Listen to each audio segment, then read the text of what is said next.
it's kind of all-in-ish. And I don't think we're gonna see him do it again, because if you know that your opponent will scout diligently, like he did in the previous game, it's really not worth the risk of trying it again. Yeah, definitely not. And it's one of those builds where you can only do it once in a best of X series. Like you can't do it again because they'll there's such an easy counter that when they scout it, they go, oh god, he's going for this again. And you just Yeah, and as mass we saw, roaches. yeah, well, mass roaches, I guess you can sort of transition out of it, and of course, as a Zerg, transitioning is always easier than it is with the other races, because you only have to throw down effectively one building, except for the upgrades, of course.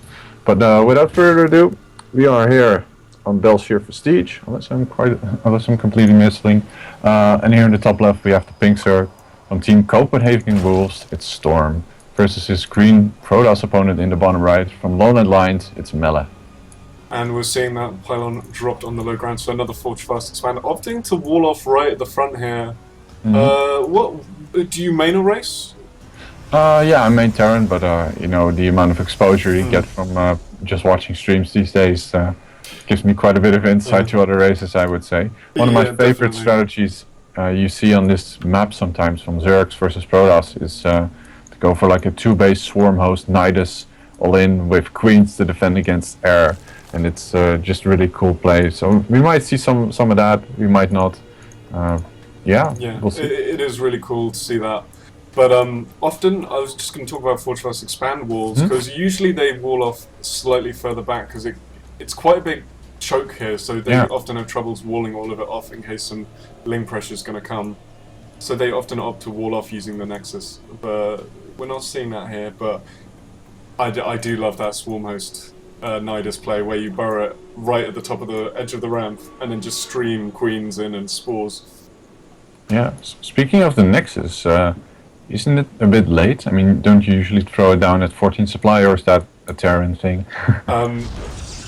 I think it's a Terran thing, but he is playing really greedy, especially going for that Nexus first. And he's going to get it down way before the hatchery. If he drops the pylon as well here, Looks like he's not.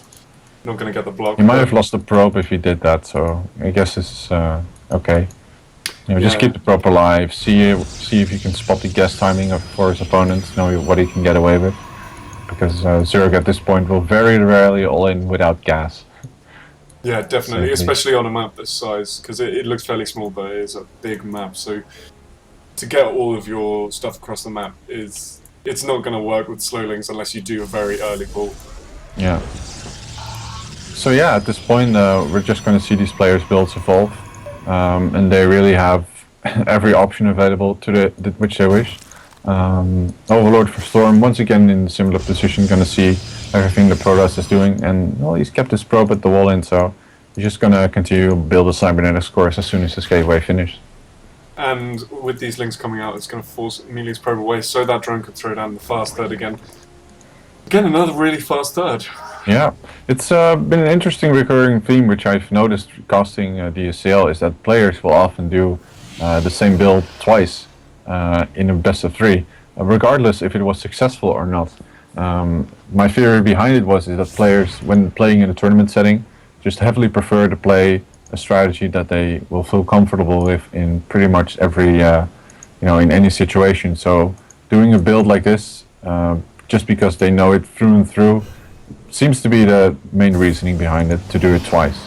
It does, and especially because I'm not sure if Storm is on the team. I'm not sure how much practice he gets, because he might be used to using ladder as his main form of practice, and in that it's really good to consistently use a similar build over and over, so you can really iron it out and work out the kinks. But of course, in a best of X series, it kind of, you lose that power the more you do the same build. Yeah, I know one of his teammates is Bunny, Copenhagen Wolves is Bunny, who is a really good player, and Melle had a bit of a weird wall-off, as you mentioned. You know, there's only one pylon, which is now officially an Atrosis pylon, and I don't think anything can squeeze through, even not his own units. Celadon at the third actually chasing the queen around, doing a bit of a ring around the Rosie, now being chased away by additional lings. Once again, quite a few lings here made here by Storm, but not as much as in the previous game. And miss rally by Storm. He has got 2 drones that decided to go and hug a cannon at the front and then thought better of it. So they're heading back home now. Oh, doing the walk of shame. Yeah, and good job by Mille again, forcing out all of these lings. Yeah, I mean, like I mentioned, it's not as much as we saw previous game, but, you know, it's still larvae that could have been spent on drones. And whoa, once again, my theory seems to ring true, because we once again have a Stargate here by Melle. He does add on a bit more gateways than I think he did previous game. But yeah, he's getting another Void Ray, so we're probably going to see a very similar pressure as he did in previous game. And Storm actually spotting this probe here, throwing down one pylon, so I wonder if it's going to last. Yeah, I'm not sure. He should be sending some links out, but what Storm does see is those 3 gateways at the back of the main. So he has to be prepared, and Roach Warren gets thrown down immediately. Yeah, it's still a late Roach Warren, and even so for the same links build. 26 links now on the way, because he knows, you know, something is up, seeing this mothership core, I mean this Void Ray and this Stalker move out, but +1 is almost finished, and Melle very smartly warps in 4 Zealots, and these Zealots, as soon as they get reinforcements, are going to go to town on this Zerg force. Yeah, there's no speed, there's no spines. Roach Warren is just about to complete in a second or two, and I mean, Storm's really got a delay so he can try and get some roaches out, but then that Void Ray is going to do so much damage to them. Yeah, now here come the roaches though. It seems that his timing for Storm is working out just perfectly, and he might lose a bit of drones in. Of course, he has to spend a lot of larvae on, you know, on links, and actually taking the trade here, which I don't think is too good of an idea. You should just delay this attack as much as possible. Try not to engage until the roaches pop, and they finally do. One queen finally falling, and Zealot's now getting kited a bit by these roaches. Yeah, and the roaches aren't doing a great job of kiting. More come in now to the 3rd, but those Void Rays are still up. He's really got to hug that Spore Crawler and hope it pays off, but more Zealots being warped in, and Zealot Void Ray is such a hard composition to deal with for these roaches. And the Void Rays, all the queens are dead now. There's nothing to clean up the Void Rays, and he can quite easily take this 3rd base. There's 2 queens on the map right now, which I think are continuing to inject, but there's only 1 larva right now, so the production for the Zerg right now is extremely limited. We got more Zealots here streaming in from Melle, and these roaches are actually doing quite a good job at cleaning it up, but you know, this very limited queen number is going to make it very hard for Storm to reinforce properly at this point. It does, especially since he's seeing that Void Ray right over between the 3rd and the natural. 1 queen comes to reinforce, and he will get that Void Ray, but these Zealots are starting to lose their effectiveness now, but there's still just so many of them. And now Storm is suddenly floating 800 minerals, the same thing for Melle, by the way. But he's definitely having a very hard time trying to hold this off properly, losing a lot of roaches, having to invest so much in supply. Melle behind this has actually opted to not make any more probes or tech further or take additional gases. So this seems to be, you know, a very committed attack, and his Zealot number is steadily growing. Yep, it's just a +1 Zealot Void Ray build, and it's doing phenomenally well actually. More Speedlings come out, but they're not going to have a great time with those Zealots. But once again, all the queens getting cleaned up, and the Void Ray can now just roam free against these roaches here. Yeah, it seems, as you can see, the Zealots are totally going to town on the links, but the roaches seem still to be a bit of a hard nut to crack, but that's what the Void Rays come in for.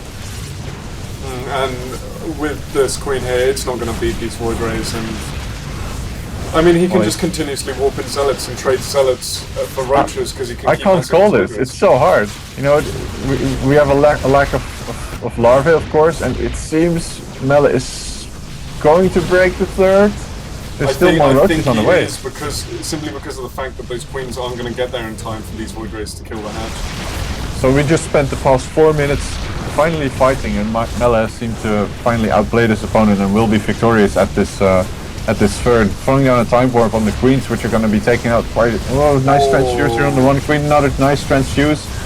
Void Rays having a tough time, but the queens are actually not focusing them, going down on these Zealots rather. We've got 3 Void Rays here right now already. Yeah, and look how low health one of them is. I mean, it's so close, but that 3rd is going to go down, and the 4th is almost finished. The 3rd is almost finished for Melle, so he can actually go back and transition out of this now. Yeah, I was going to say he had to kill the 3rd, otherwise it would have been, you know, pretty far behind. The worker count is finally increasing again for Melle. So, you know, he has 2 choices. He can either go back and tech up and macro a bit more, or he can just go and try to kill his opponent right here and there. And to be honest, I think he can just kill him straight with these 3 Void Rays and a ground army supplementing it. The amount of queens that he killed means that Zerg's production isn't that high. Oh, and he's supply blocked. Yeah, It's not looking good for our Zerg player here. Yeah, one more warp in, and then he should just be able to go in and kill. Actually, gonna get these stalkers picked off if he's not careful. Loses one stalker to the roach, the second one gets picked off. Storm now retreating to the creep, and well, he's got mostly roaches and queens, which is of course not the ideal tech which you want to have fighting against Void Rays. But well, looking at the work account, I'd say Melle is in really good shape. Yeah, he is, and I think, to be honest, he might just jockey around and try and keep him contained, and then go back home once he knows his advantage is secured. Almost loses a couple of drones. So, looking at Storm's options, they're quite limited. Let's start off with that. He should probably transfer a few drones to his natural just to ease up the saturation. But he's being hard contained. There's Protoss units everywhere on the map. Yeah, it's actually like role reversal. You expect Zerg to be on the 3 bases with all these units around the map, kind of keeping an eye on him, and these Void Rays are going to come in and instantly kill that Spore Crawler. Yeah, this is going to force the Queens to pull back, and they're not really good at that if you look at the ramp. Okay, yeah, let's throw down the creep term, and that's going to ease things a bit. That'll help now. Yeah. So Melle now getting a robotics facility just because he wants to make the ultimate counter to roaches, which is Immortals and Colossi, and just seeming to take a bit of I wouldn't say necessarily a break, but he doesn't want to take any additional risk. He's keeping his opponent in check. He's got pylons and a Zealot heading towards the potential third, and Storm, he's getting a Glil Reconstitution and a Nidus network. Yeah, actually, that's what Melle went in and cancelled. He went in and forced the cancel on the Nidus, so he has to be thinking, right, I saw the Nidus, he's probably going to go Nidus, and this is how he's going to try and make a comeback in this game. So the Void Rays all came back home, he's dropping cannons everywhere, going, I'm ahead, I'm going to turtle this up, and you cannot kill me, I will win this game. Now we have this big yellow alert on the map notifying us that there's a Nidus worm somewhere. For some reason I think Melle should have made one Phoenix and just started clearing Overlords. But yeah, we have the Nidus popping out and a lot of Queens and Zealots on the way. Instant warp in here by Melle is, he's clearly seen it. He has, and with these cannons accompanying with the Void Rays, 6 Void Rays here. Oh, instantly kills the Nidus, there's no way this army's getting home. Yeah, this is really a tough fight here for Storm. He's gonna have to rely on his Queens and transfuses almost mostly to prevent his army just getting slaughtered. And nice force fields cutting off all of the roaches from the Queens, leaving them completely helpless against the Void Ray army. Of course, Photon Overcharge on the Nexus, adding on much more DPS, and these roaches, it's a death trap. It is. The roaches ran through and were just cut off, and now the Void Rays can take on the Queens instead as the roach count dwindles. Yeah, this is, we got another Immortal coming up, a couple of sentries which are going to force field the rest of these units in. Nowhere to run really. Melle actually sending his Zealots all the way into the natural, trying to finish this off. But really it's looking kind of hopeless for our Zerg player. It is, and Melle has shown some really cool, crisp builds here, and I can't see him losing this, but we will keep on going because you never know. He has 1/1/1 upgrades on his Void Rays. How often do you see that in PvZ in the mid game? Such a cool strategy. And yeah, he is a fan of his air units. Yeah, he loves his Void Rays, alright. Gonna make sure I remember that for the finals, or if I ever get to play against him or something. Mana Nexus. Oh, indeed. Get out of my game. Or a forward position which he then can put Photon Overcharge on. If you ever watched Grubby, then you will know that a proxy long-range mining Nexus for 2 bases can be effective. However, it would be more optimally placed in between the 4th and his opponent's 4th, somewhere in between. Oh, and this lovely spot where the Queen is walking between the natural and where the 3rd was. Just there, and then you just sit and Photon Overcharge it and push in off that. That would be a really good place. Alright, yeah, that'd be insult to injury to say the least. So Storm, he's kind of falling apart. He's trying to make Hydras to, sort of combat these Void Rays, but it's just not going to work. Oh, there we go. What did I say? That's exactly the spot I said to put it in. You called it. And there's nothing he can do against this. Yeah, Melle's actually supply block, but at this point in the game, it just doesn't matter. He's going to, go to town on this Zerg base, crushing everything inside. Storm trying to do everything with transfuses, but it's too late. GG. Melle takes this series 2-0.